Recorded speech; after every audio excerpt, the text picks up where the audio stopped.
Evening, everybody. My name is Jackie Connolly, and I'm here tonight with Steve Patti. He's the attorney that I'm using on a Novation deal that I'm doing right now. And I thought it'd be great for him to come and share the information so other people can do this, because this is a really cool way to be able to buy real estate without having to come up with so much of the money out of my own pocket.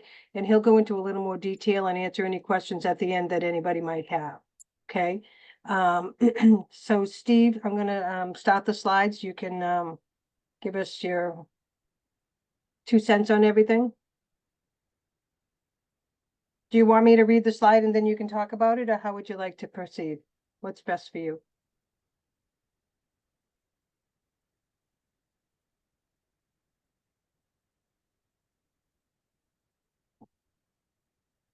Did I lose you? Hold on.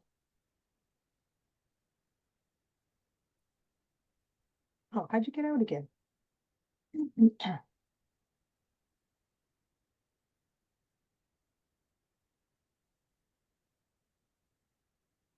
Oh, that's to unmute. That's all right. It's Steve, I can't hear.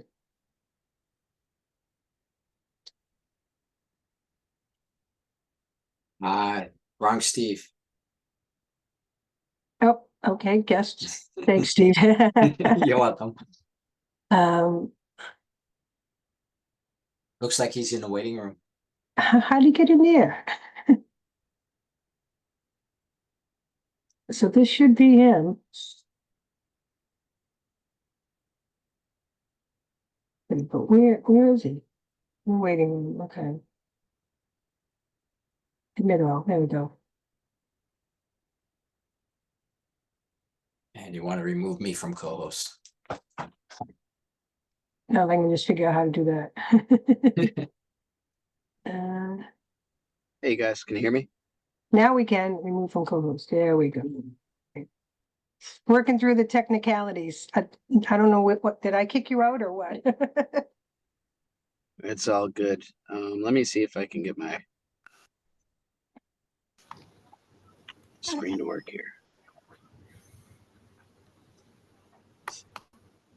So he's actually at his daughter's. What type of game is it?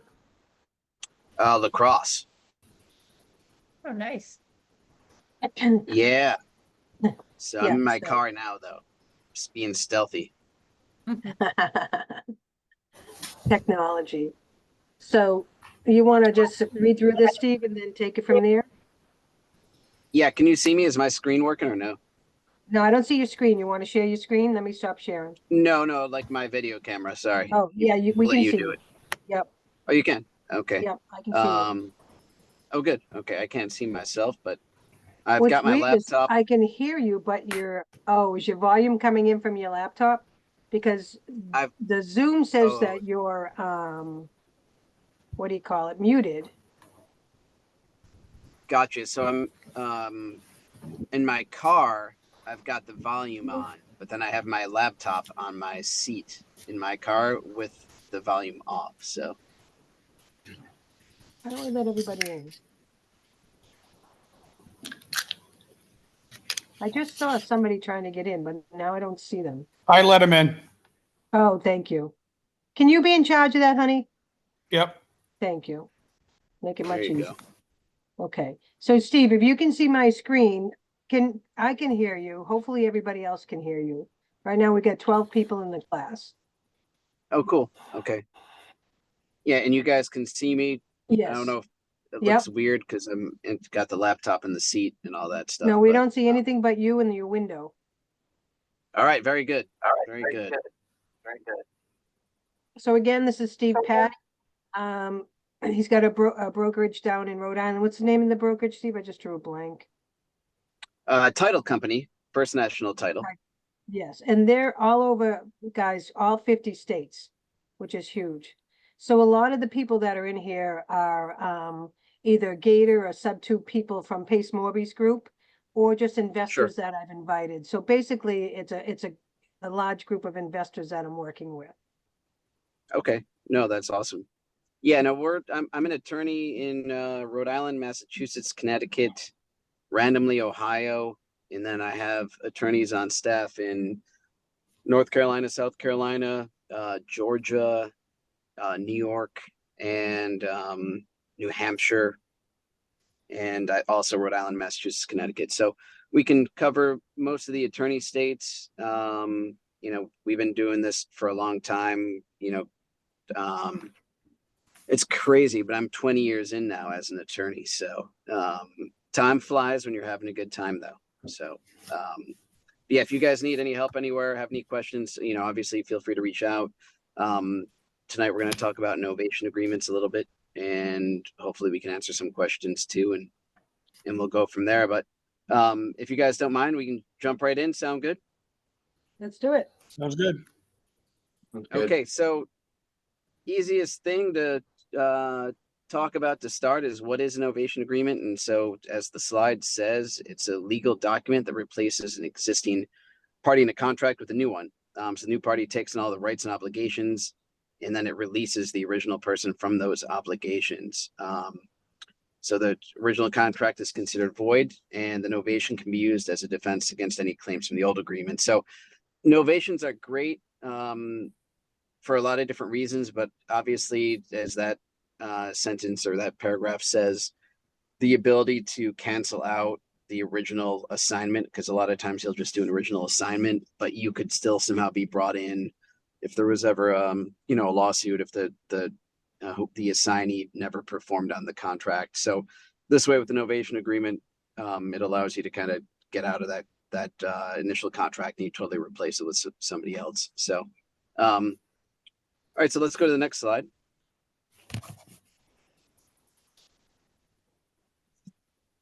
All right, so key elements. sorry. Oh, I'm sorry. Sorry. There you go. No, that's all right. You're happy buttons trigger was- finger, as they say. So key elements, consent of all parties. Everybody has to agree on the novation. Obviously, the seller, you as the original buyer, and then the original agreement that you're going to have, at least the one that we draw up, allows for, you know, you to go out and find another buyer to enter into a contract. So the substitution of parties that's where that applies, and the seller, of course, is going to remain the same, but that end buyer is going to be somebody different. And then, as this says here again, extinguishment of the original contract, so it's terminated and replaced. And again, the importance there, it's just that it gets you kind of out of any sort of liability for getting the property under contract, finding that person who is going to ultimately go under contract with, who will be the end buyer, and then it'll let you be relieved of liability. So So on a traditional assignment, you would be you'd be responsible if you didn't have the novation agreement in there? yeah, because there's generally no language in the assignment agreements that says that you know, it'll say in there that the assignee is going to assume all of the obligations and responsibilities, but it does leave room for you to, as the original buyer, to be dragged into litigation be if on the something hook. did go south. Yeah, so a novation agreement is great that way. Assignments are still fine to use, but I feel like the novation agreement, at least because it extinguishes that the original agreement, protects you, you know, as an investor, and you can kind of go on with your life. And with that being said, anybody can sue anybody for anything. You know, the old saying, you throw enough, you know what, at the wall, something's going to stick. So even with an novation agreement, it is possible that they might try to drag you in there. But the language in the novation agreements that we use with the seller say, you know, that it terminates the rights and obligations of the original party, and then it's a brand new contract. So cool. Yeah, feel free to move to the next one. Yep, I did. Oh, got it. Okay, look at that. So this is just a real basic example, and we can go into other examples. There's several different novation agreements that can be used, but basically, if you just read along here, you have a real estate purchase agreement. Buyer A is set to buy a property from the seller. If buyer A wants to transfer their position to a different buyer, there's a question. Original contract would just be the agreement that you enter into with the seller. So if that's your novation agreement, then when you find an end buyer, the language in that novation agreement will obligate the seller to then sign a new agreement with the new buyer. It's going to be the same terms generally, but it allows or requires that they do that. With that point, though, I should, I guess, mention that some people will want to do a power of attorney with the seller, and when you get it under contract or when you you sign the original agreement, and the reason for that is because some people don't think that the seller, they might trust you, right? But then they don't know who this new party is that you're bringing in, and they might feel uncomfortable. And if they feel uncomfortable with it, then some people like to have a power of attorney so that they can then go ahead and sign it. Another example that we'll get to in a minute with novation agreements is if you're going to, try to list it on the MLS. For instance, you find a property at 100 grand, you think you can sell it for 2. The seller only wants the $100,000, and then you might need the ability to be able to do certain things with the listing agent, with the contract in general, that type of thing. So, all right. Oops. Can I ask a general question? Yeah, sure. As a real estate instructor in my Massachusetts real estate book, it says that novations are illegal in Massachusetts. How do you get around that? I mean, I guess at the end of the day, you're signing a contract that people agree to. So, yeah, I mean, you're really just entering into an agreement with any seller could enter into. And then when you enter into that agreement with them, the agreement's going to define the terms and responsibilities of the parties. And then you're going to list the property potentially with the realtor. You might go in and rehab the property. So it just depends on what you're up to, but they're totally legal. Some states say that they're not. Massachusetts is one of them. But I still think it's a very valid way to go about transferring real estate and without having a broker's license or a real estate salesperson's license. Yeah, I think it's great, actually, even if you have a license. Yeah, no, totally. Yeah. So, I mean, some people don't want to have, and my internet on my laptop just crapped out, so I apologize. I'm Oh, is doing a that why we hotspot, lost but your picture? yeah, I've got the audio on in my car. I did that just on purpose in case something like that maybe happened. But yeah, so it's still valid.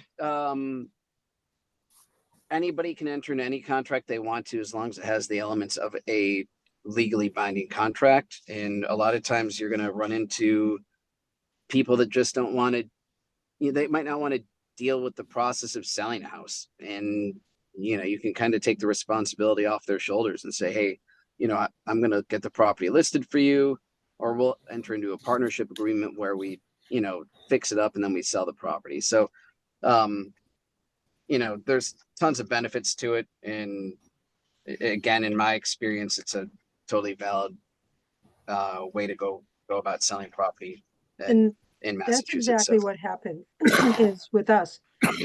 Our client is handicapped. She's a veteran and she's got a prosthetic leg.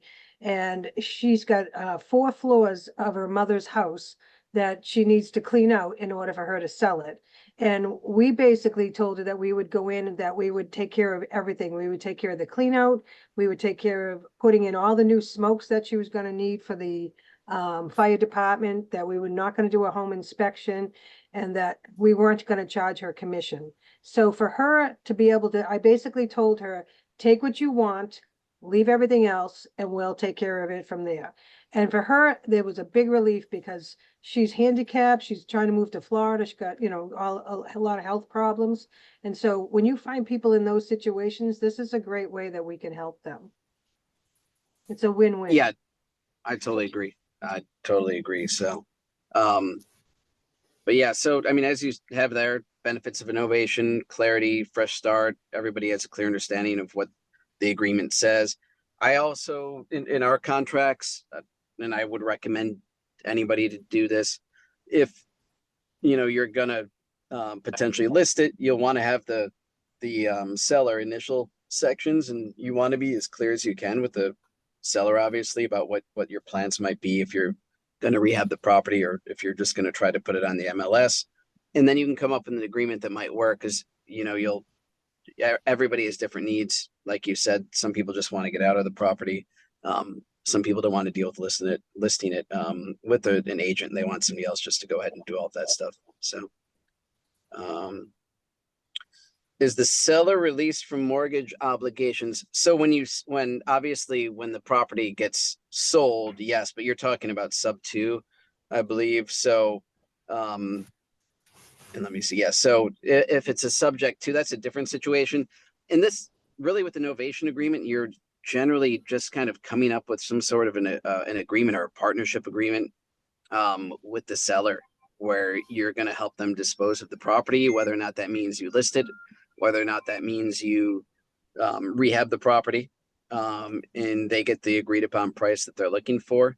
So it's a little bit different than a subject to situation because you're not going in there and immediately taking over the title. In fact, you might not even be the ultimate buyer on the property like we discussed. So legal considerations, documentation, proper documentation is crucial. Again, I think it's so important to be clear about what the intentions are, what you're going to do. A lot of thought should be put into, discussing and coming up with a solution that works. And again, there's several different variations of this, like we just briefly discussed. We can go on into in a little bit of greater detail. Legal advice: talk to an attorney like myself, so that we can help you get the right contract in place with the people, with the seller, and make sure that if you are going to novate the property to a different end buyer, that you've got everything as buttoned up as you can. So, What I was talking all right. about, So net sales thing. yeah, so Not this novation. is some. Yeah, I mean, there's a couple of different like types of novation agreements, I guess you could say, where the listing agent basically says, I'll give you whatever price you're looking for, and then the agent says, but I'm going to clean it up, and then they're going to put it on the MLS. So in this instance, seller gets 300,000, agent gets the difference. Sorry about that. And then you might also get whatever your commission is, unless you feel like there's a conflict there, and that we can talk about later on. So that's kind of like a net sales agreement, and then you can go to the next one.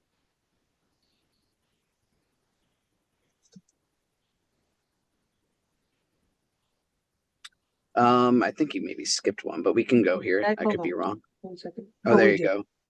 Yeah, so standard novation agreement is, the seller wants 300, the buyer agrees to give them 300, but the parties agree that the buyer can fix up the property, and then the buyer gets anything over the 300,000. So like in this one, it's kind of similar to the one you were just talking about, I think, Jackie, where you go in there and you say, we're going to make sure the seller gets the $300,000, but we think with a little bit of work or lipstick or whatever you want to call it on the property, that we can actually then sell it. And then you go ahead and do that. What's really important there with a lot of these transactions, especially if you borrow money or doing it like from friends, family, whatever the case might be, is that you should have the ability to either record a mortgage on the property or record the contract.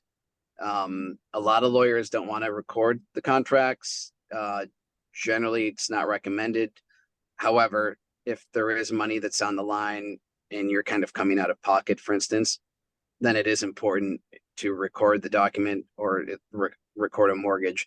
And you can have all that signed at the same time with the seller. And again, the reason for that is because if all of a sudden the seller changed their mind or got cold feet, and you say you did put in $50,000 in the property and they only wanted 300, but now it could sell for 6, and you don't record anything, then you can be left paying for the improvements on the property with no gain. So Yeah, and that's one of the things that he wrote in my agreement that made me feel much more secure, because we were originally thinking about putting in about 60 grand in the rehab. And I said to him, how am I going to protect that money if she changes her mind or dies or something happens, right? So he put that clause in the contract, so that way there, if something goes awry, I can at least put a lien on the property and get my money back when they do sell the property. Yeah, and some people as well, they'll do, okay, I'm gonna put a lien on the property for just that. And then other times as well, you might say, okay, maybe I'll have the seller sign a document that basically covers me for any profit. So, I wanted to at least get out with $20,000 or whatever it is. Then sometimes you can have the seller sign that. But I generally recommend that the seller initials anything like that. Like if you're going to potentially record the agreement, have them initial that section. And then if you're going to record a mortgage, obviously you're going to sign the mortgage, but make sure that that information is also disclosed properly. Somebody says, if you use a private mortgage lender, are they getting recorded against the property lien against the seller, even though the money is going to the investor? So yeah, you would definitely want to record that in order to protect the people that you're borrowing the money from. And if you're signing that agreement as well, you can still record it. I mean, that's the thing with the land records is the county recorders, the clerks, their job, although some will question stuff, but their job is really, it's just to record documents. So if there's anything on a property and it has the address, it has the legal description, then it's considered a cloud on title and it has to be resolved. So if that seller went ahead and tried to sell it, then they would be stuck. And again, what I would recommend doing though is that you can put in the agreement if you are, and you can also modify your agreement with the seller at any time. I know some people don't like to do that because it can be so hard just to get a seller under agreement, but it's also, something you can go back to them and say, we actually need to borrow money from our uncle or my cousin or whatever. And, per our agreement, we need you to actually execute a mortgage because you're the title holder. And then that way it is cleaner. So just putting all that stuff in the contract, I think is the best thing to do. So I'm looking at this as well, similar to assignments. But, it's different. Like we just said, I can go through it again, but the key thing there is just that it terminates that original agreement that you had with the seller. And then as it says here as well, possible POA for a new buyer, which just means, okay, I found a property or I found a new buyer, but I don't really want to go back to the seller and have them sign anything. So that way with the POA, the only risk there though is that, the seller could potentially say that, hey, that POA was only pertained to my agreement initially. So I think that the cleanest way to do it, at least in my mind, is you just go back to the seller. You have the conversation, even if it's a difficult conversation. This is this person who's going to buy the property, somebody that I've worked with 20 times. They're solid. You can talk to them. They have references, whatever the case might be, so that they feel more comfortable. If you're going to do an novation though, where you list the property, for instance, and you need to go out and find an agent and deal with contractors and stuff, then you might want to have that POA. And then when you list the property and a new buyer is found, then at that point, there's a brand new contract between the seller and this ultimate end buyer, if that makes sense. So the POA basically gives you permission to act as if you're the seller when you're putting it on the market. Exactly. So that way you can, I trust Jackie is an agent. She understands the nature of these deals. So I don't want the seller, to have a question or go out and try to find an agent. We want to find an agent that's, very well tuned with real estate and investing and that type of thing. So that gives you the ability to get a listing agreement signed, to potentially sign any other documents that you might need to along the way as well. So it's just makes your life easier to get the property sold, I guess you could say, when you're gonna list it like that.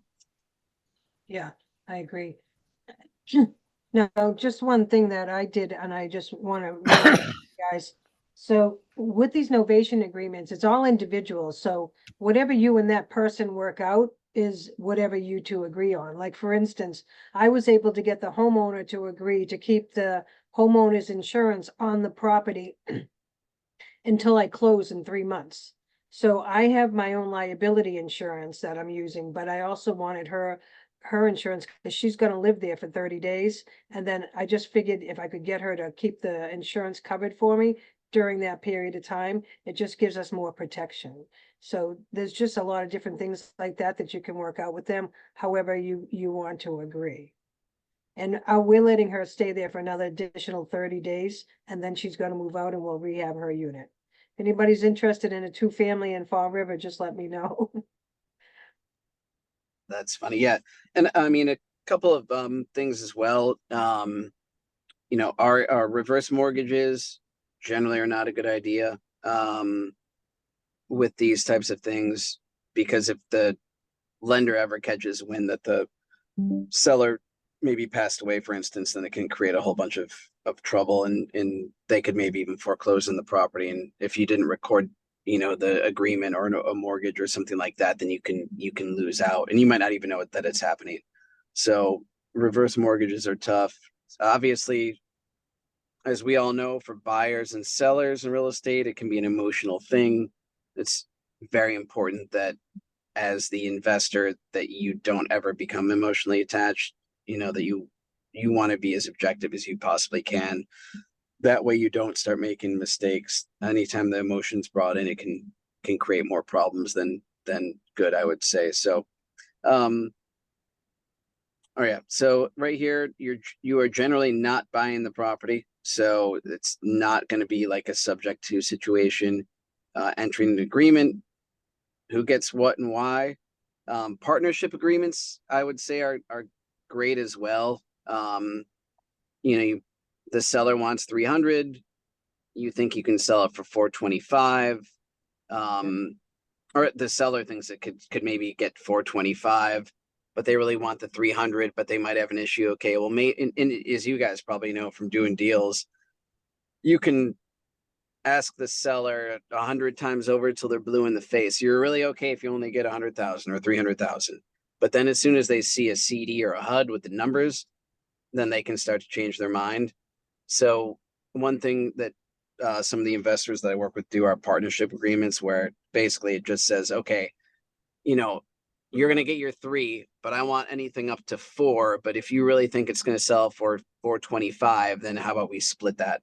And then that a lot of times is kind of a nice tool in order to get the seller to feel more comfortable moving forward. And then when they do see the numbers, they can say, oh, okay, you know, they were upfront with me. They explained the details of the contract with me. This is more of a partnership, and I'm not getting screwed, for lack of a better term. So The most important thing I want to remind everybody is when you're getting into any of these contracts, have an attorney review it for you before you sign it. So typically, like with Steve, he's going to be my closing attorney. So all of my documents, I'm having approved by him before I sign them. And I strongly recommend that you guys do the same thing, whether it's a partnership agreement, a novation agreement, a purchase and sale, any type of contract that's going to affect you and your finances. Please do yourself a favor and make sure you find an attorney that you're comfortable with. You know, you'll build a rapport with an attorney and they'll look at your purchase and sale for you because they know that they're going to get your business. So find someone that you can trust, build a relationship with them, have them review your documents and give them the closings. So it's a fair deal for everybody. yeah, no, totally. And so generally, well, a couple of things. A lot of attorneys don't know what the hell an assignment is. They want everything black and white. They don't understand. Like they'll look at you like you have 2 heads or something. So it's important to find somebody that knows real estate investing, that is an attorney. Otherwise, I've seen a ton of deals get blown up before, by virtue of the attorney just not being comfortable with it, saying something's illegal when it's not. That So just happened. The client that I got this property from, her attorney is so old school that when she met Steve and was talking to Steve, she was like, no, we can't do that. And finally my client was like, screw that, I'm not using an attorney, let's just use yours. yeah, no, it's true. And I mean, at the end of the day, most people, they have a reason to sell. Whatever their motivation is, you know, we don't really know, or you'll know, but I might not know as the attorney. But you don't want the attorney to start finding reasons to blow up a deal on you. So So to protect yourself, let me see here. Trying to blow up my screen here and I can't do it right now. If So you let want me me- to read it to you, I can. Well, I've got I printed out notes old school as well, just in case. So let me see if I can. Okay, so include a clause in the agreement that you're allowed to record the agreement like we talked about. So it's so important to protect yourself, especially if you're borrowing money and you're doing anything out of your pocket. It might be different if you're just going to list the property. If you're just going to say, I'm going to find an agent, I'm going to list it, we're not going to do any work to it, whatever the case is, then it's not as big of a deal. But you want to have something in there that says you're allowed to record it just in order to protect yourself. And then so the seller also knows.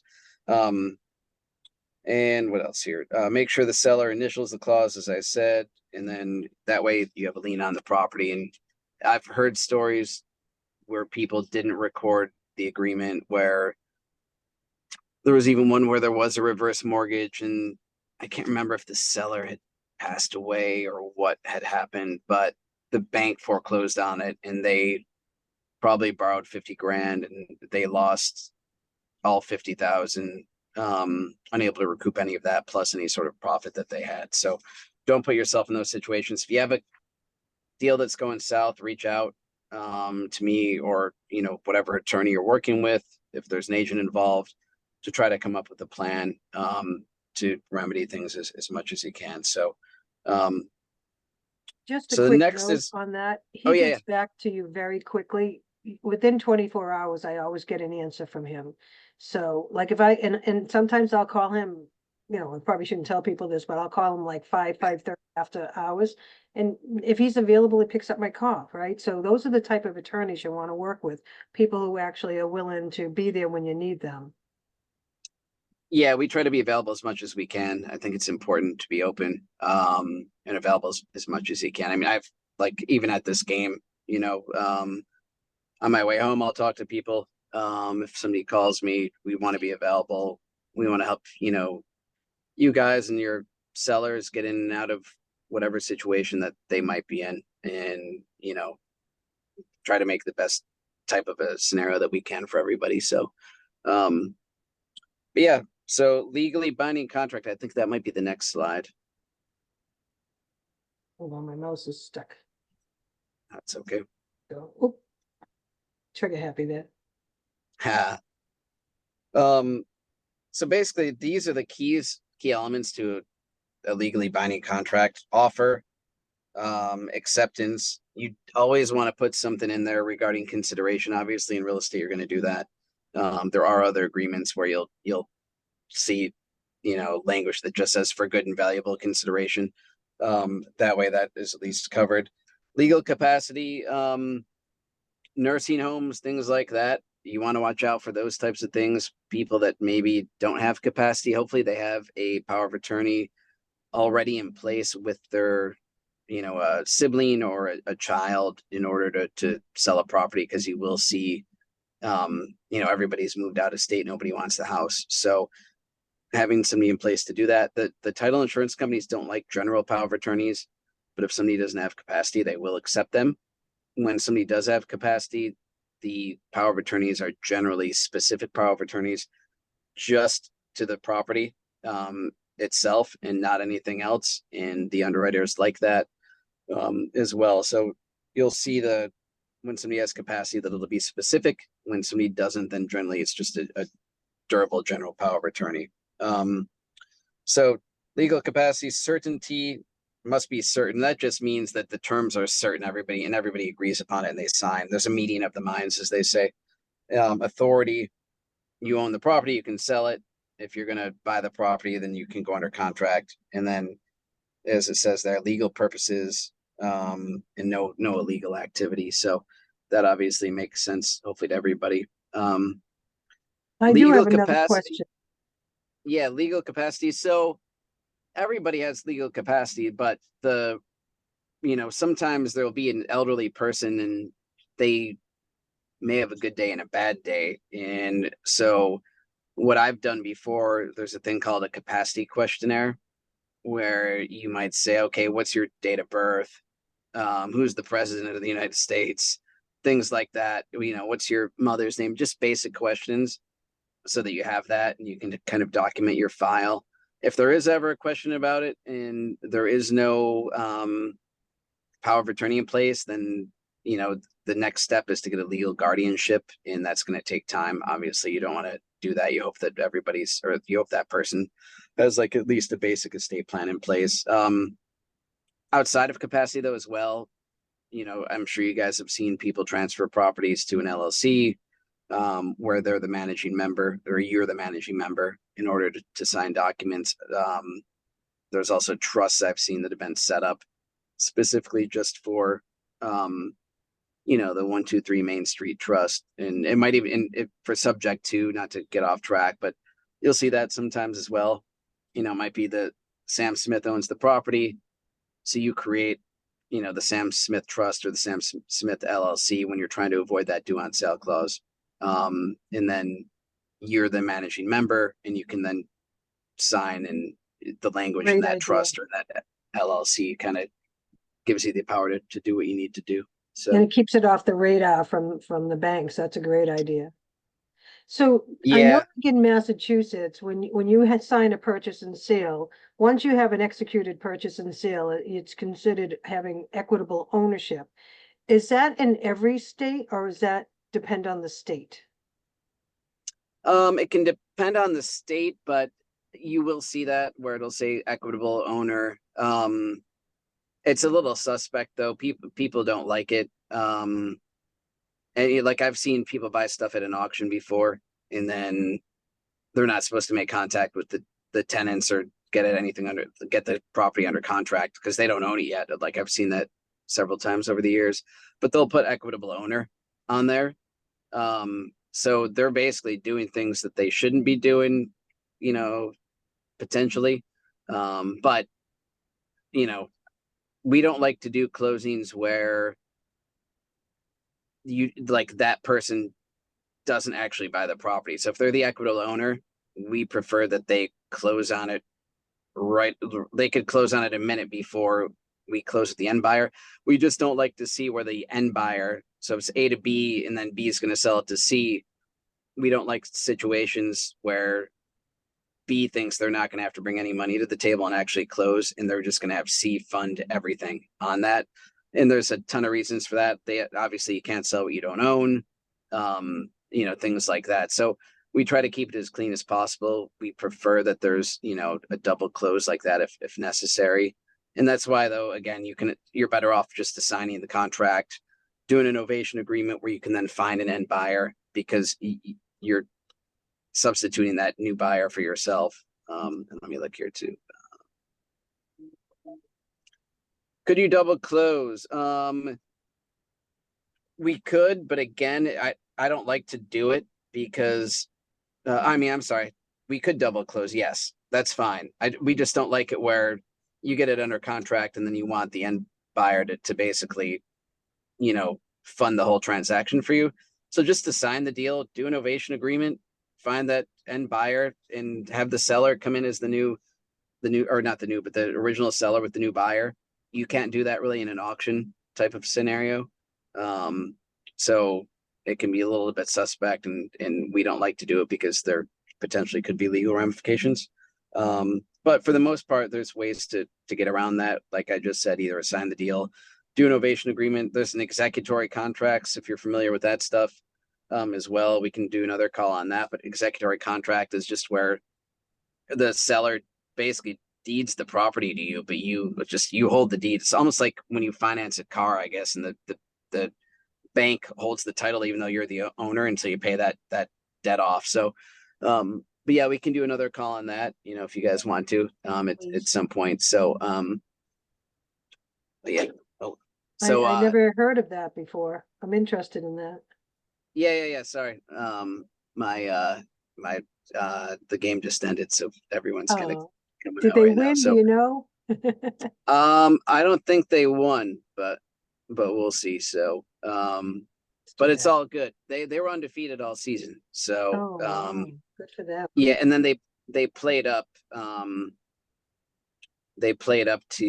a different like age group. So I think that's, I would be surprised if they did win. So, That's tough. yeah, but we can do another call on executory contracts, even on assignments. Assignments are still very useful. I like the partnership agreement, as it pertains to Novation, with the seller, probably the best because you're, splitting additional proceeds if that's ever a concern.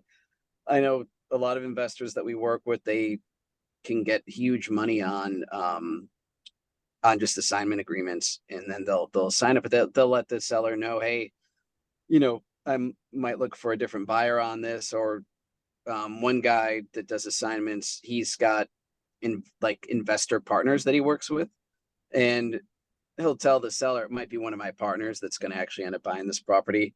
So it might not close in my LLC, it might be in their LLC, and then he'll still get an assignment fee out of that. And then he's still somewhat involved, just in more of a limited capacity.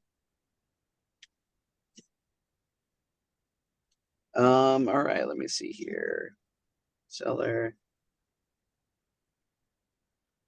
Typically, you're gonna have the attorney draw up the agreement.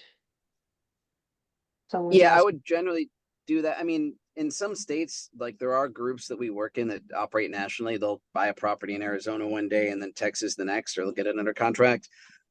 They have agreements that either they've used over the years or they've had me look at. And then they'll go into under contract with people. And then they'll send it to us afterwards. But if you're not as seasoned as people like that, then reach out to us and we can either review what contract you might have, or we can add comments or give you a contract that you could probably use. Yeah, So it will be Kim- hard. Kim Yeah. is asking Oh, if the seller is yeah. released from the mortgage obligations. So they're not gonna be released from the mortgage obligations until that last buyer closes and they get their money. So the seller doesn't get their money to pay off their mortgage until I get my final buyer. When I get my final buyer, we're gonna have a closing, and that's when the mortgage is gonna get paid off.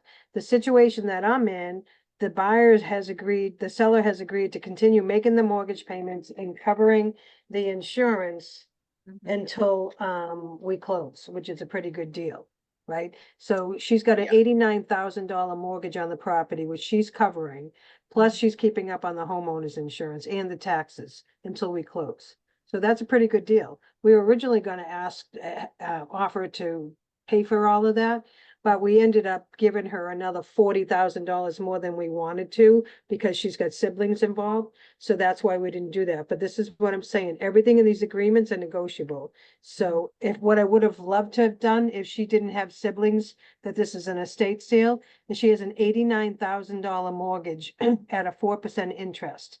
I would have loved to have taken over that mortgage, but the siblings want their money now, so she can't wait. So unfortunately, I'm not gonna be able to do that. That's why we decided to go with the Novation. But my original plan was hope to take over that $89,000 mortgage for 2 years, get the place all fixed up and rented, and then find an end buyer and sell the property and pay her off that way. But because of so many other people in the trust, we couldn't do that. Okay. I just wanted to share that. Thank you. Did I miss No, anything, Steve? No, I mean, that's important. Again, everything is negotiable. So you can negotiate really whatever you want. You'll pay their payments. If you're going to list it, you'll pay the tax stamps for the seller. You'll pay the realtor fees for the seller. You can really structure it however you want to. If you can, get in there though, and they're still going to pay it, then great. As you guys know, sometimes in some of the subject to situations, somebody's they're behind on their payments, and it might be $30,000. It could be 10 grand they can't come up with. So, if you can come in and kind of save the day and say like, look, I'll get the mortgage caught up. You'll get your 100 grand or 20, whatever they're looking for. Then you're good to go. So, yeah. So we can help you draft it. I totally get though why an attorney might not want to draft it. We don't know all of the conversations that you're having potentially with the seller. So we don't know what might get missed. There's also, I think the unknown and what I guess I mean by that is that, you know, a lot of attorneys and title companies aren't familiar with these transactions. And then also on top of that, there are a bunch of, not to sound like a jerk or anything, but a lot of people will have you spin your wheels and there's never any transactions that come out of it. So that's also, you know, probably a reason why. And if it's a busy market, depending on where you are, for like in New England right now, it's the traditional closings are not, it's probably the slowest I've almost ever been with traditional closings in 20 years, I would say. But if it's a busy market, then an attorney just or a title company might not just have the time to do it, you know. So that's why I think he'll run into that sometimes. So that these final pages on this, they're really just Kind of a generic, repeat or of not, yeah, kind of general stuff we already went through. But important stuff just so you guys have it, you know, agreement terms, the effective date, when's it going to take place, when are you going to sell it by, when's the closing date going to be. And again, with the novation agreement, you're generally going to find somebody that's going to come in and agree to those same terms, the closing date, all of that stuff. One thing I would say as well, time is of the essence clauses. As an investor, you probably aren't going to want those in a lot of contracts because you might get delayed for whatever reason. Your, you know, private mortgage or private money fell through, or your hard money lender fell through. So in Rhode Island, and I think in Connecticut, contracts generally are not time is of the essence, but in Massachusetts, they generally are. So you'll also have a hard time trying to talk an attorney for the seller out of that. You know, but again, if it's a good enough deal, then you figure it out, you protect yourself as much as you can, and you kind of go from there. So let's see here. Oh yeah, property description, detailed description of the property, consideration like we talked about. The important thing when you do record a document is you would want to make sure it's got the address and then the assessor's plat and lot in there, and then also the legal description from the deed, in order to make sure that there's no argument that your mortgage is not a valid lien against the property. If they try to dispute that, you know, if you, and like I've seen it over the years where the wrong legal description's been recorded. A lot of the old descriptions, at least in New England, are meets and bounds descriptions, you know, running north 50 feet, then turning westerly. And I've seen entire like lines just missed before in descriptions. And that also would potentially make your lien invalid or unsecured. And then the seller could potentially get out of it without you getting anything. So, you know, at the end of the What- day, oh, You go ahead. get an attorney and they take care of all of that for you, so you don't have to worry about the description being proper. Yeah, depending on where you're at, Massachusetts, Rhode Island, in some areas of Connecticut are easy because you can go online and get the legal description from the deed. So that's easy for us to do. But then there are some states like Colorado, where there's in Texas where there's title plants and it's harder to get that documentation. Yeah, there you go. Alabama. Yep. So it just depends on where you're working, but we can do our best to at least get that information. Worst case, we can always pull a deed or something like that. It just might take a little bit longer than it might in Massachusetts. I legit could go online and figure it out in 5 minutes, probably. Same thing in Rhode Island. All right, so that's really it. I mean, you got to be able to make sure that obviously as well, I guess the seller is the seller. I've seen that too, where all of a sudden you're like, oh crap, I have a contract that's not valid because the seller, they don't actually own it. So make sure you check that out. Properties might be in a trust. You don't know that. Mom passed away. People don't know that there might need to be probate because there's not a will. So you'd need to like look into all of that stuff. I can't You remember wanna make what's sure your buyer has money, you know, where's your buyer's pre-approval? the end buyer, or make sure that they have a hard money lender that you know, for instance. You know, if it's that type of, hopefully if you get a traditional buyer though, then they're going through guaranteed rate or something like that. And, you know, it's easy. So, Don't yeah, take anybody's word for what they no, say. If they give you a pre-approval, call the lender, the hard money lender, the whatever type of lender it is, and have a conversation yourself so you know exactly how qualified the person is. Sometimes people just send you over a pre-approval and you find out later that it's not for the proper project job that you're working on, right? So they might have like an FHA approval, but it's not going to pass something that's not going to qualify for FHA. So you need to do your research and make sure that the person's coming in with real money, where they get, like I have a form that I use that I should be more than glad to share with you guys. Like, how much money are you putting into the deal? How much money are you looking for? What are you going to do with that money, right? So if you're ever out there and you guys are doing the private money lending, make sure that you're covering yourself and making those phone calls. Don't take anybody's word for anything they say, unfortunately. yeah. And I mean, if you guys need referrals to any hard money lenders, for instance, like I know a ton of them. It's good to have different options. You know, some have a higher rate, but they're easier to work with. Some have a better rate, but then they're gonna kind of underwrite you a little bit more like a traditional loan. You can get leveraged out with the lender, maybe, that type of thing. And then, you know, you might need to bring in partners, things like that. So then you might need to structure partnership agreements and things to make sure that you've got things set up properly for yourself to protect yourself, which would be great. I just had another point which I forgot, but it'll come back to me at some point.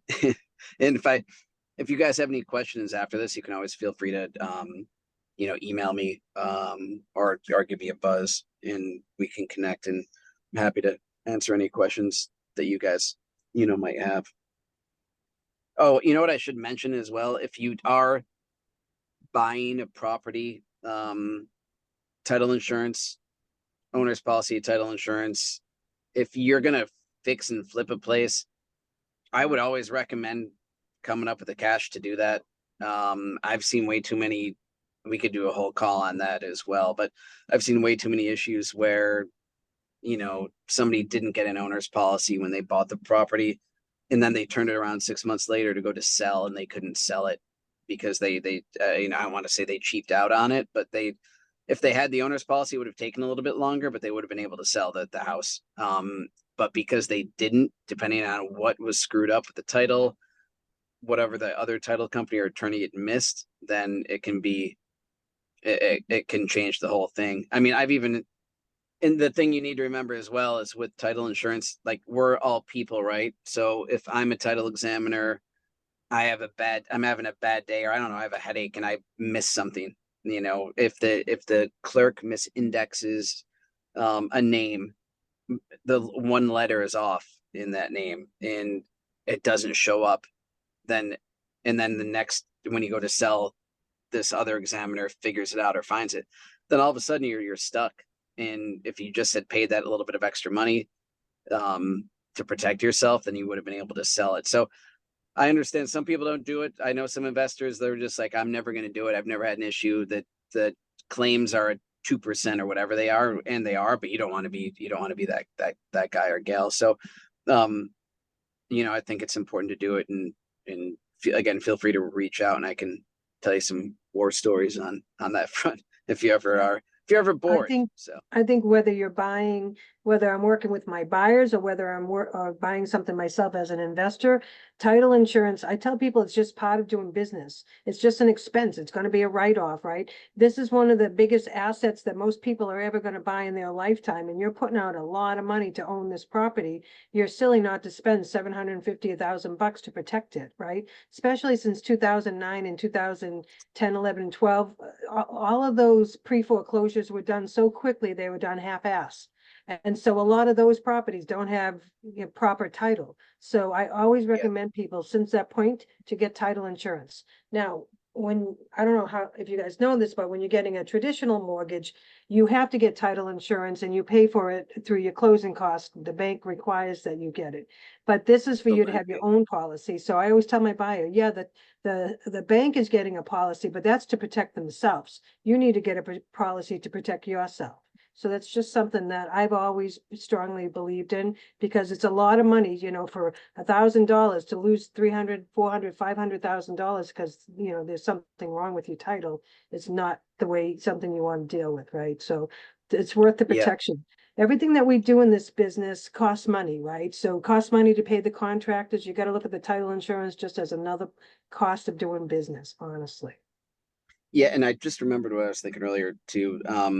You know, once you do a few transactions, as you guys probably know, and again, especially up here we have an office in Florida, north of Orlando, and the price point down there is only 350,000. So they're still busy because rates, a lot of people can still afford to live, you know, with a 7% rate. We're up here, it could be totally different unless you're in Northeast Connecticut or something like that. But once you kind of build up a name for yourself as well, a lot of the investors we work with, they work with like real estate agents are their friends. Like they will give them pocket listings before they ever hit the market, you know. So like I've seen a lot of that, especially over the last 2 years, where the agent has a deal they haven't listed yet. They know the property needs work. They can sell it to this investor.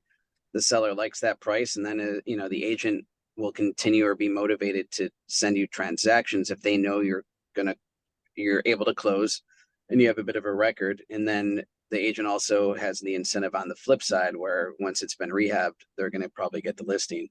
And then they'll keep on sending you deals. So you can kind of build up a nice little business, you know, by Nice doing that, working partnership. with realtors as well. Yeah, exactly. And if anybody's interested in getting more information from Steve, email me here at alwaysproblemsolving@gmail.com and I'll send everybody over his contact info. Okay. Yeah.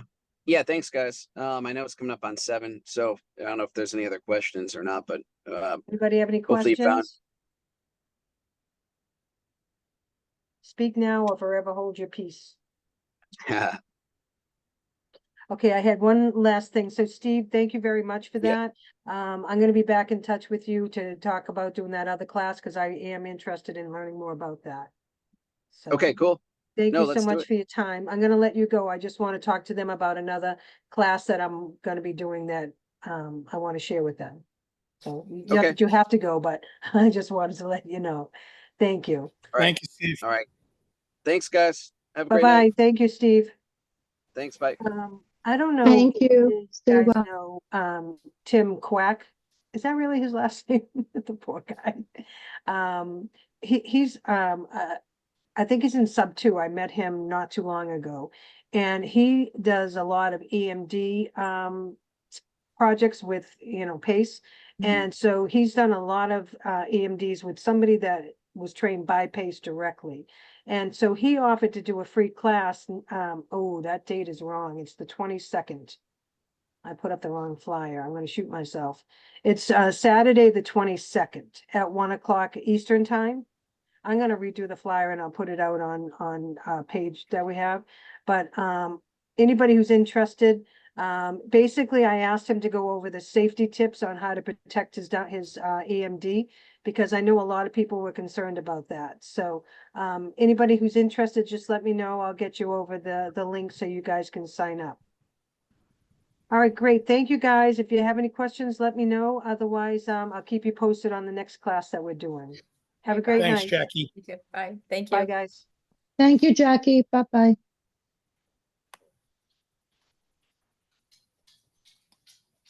See ya. Bye, Dino. Can I say that? All right.